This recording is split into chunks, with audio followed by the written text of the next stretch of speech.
I'm Dr. T with simple steps to improve your relationship with your body, your mind, and your loved ones. Many of my clients come to me for help with their relationships with their partners.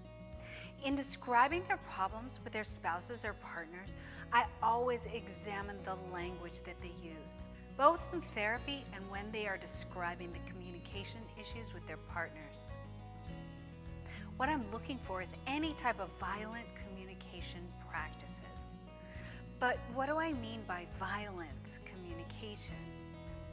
In his book, Nonviolent Communication, Marshall Rosenberg describes it as a way of communicating that leads us to give from the heart. So naturally, violent communication lacks compassion and empathy. And when communication lacks compassion and empathy, then it's inherently laced with judgment and blame.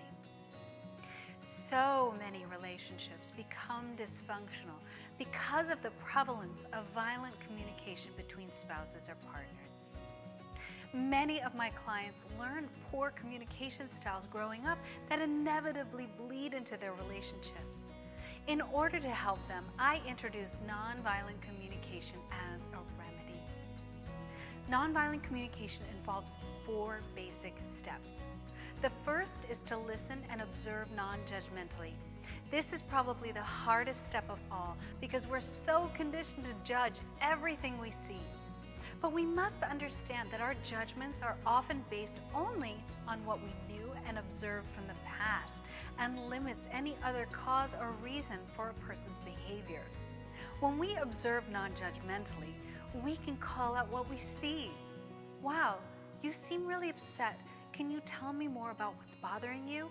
Is a really powerful form of non-judgmental reflection that does not elicit any defense. It allows the person to know he or she is being seen and heard. The next step is to identify how we feel and convey this in a non-defensive way. For example, we tend to go the most wrong in our conversations when we say, "You are making me so mad." This only elicits a defensive response because it removes all responsibility from the person and places it on the partner. I encourage people to drop the word "you" from their discussions and make the statement general. When I hear someone yelling, I feel scared, angry, and helpless is a much less accusatory and true statement that doesn't elicit a defensive response. The next step is to identify what we need. This is simple as stating, "I need to speak in a calm and controlled way or I shut down." This request can also open up space for your partner to state their needs as well. The final step is to request what we need. Asking your partner for a time to cool down or a code word that brings everyone back to a loving place can be one of the most effective tools to reduce anger and discord and promote compassion and empathy. For most people, this kind of communication is very foreign and takes practice. I encourage people to memorize these steps and practice on their own or with some friends before trying it with a partner. The calmer you are when you try this, the more successful you can be in conveying your needs and feelings. Conflict is bound to happen, but we can grow and learn by removing our judgment and embracing compassion and empathy.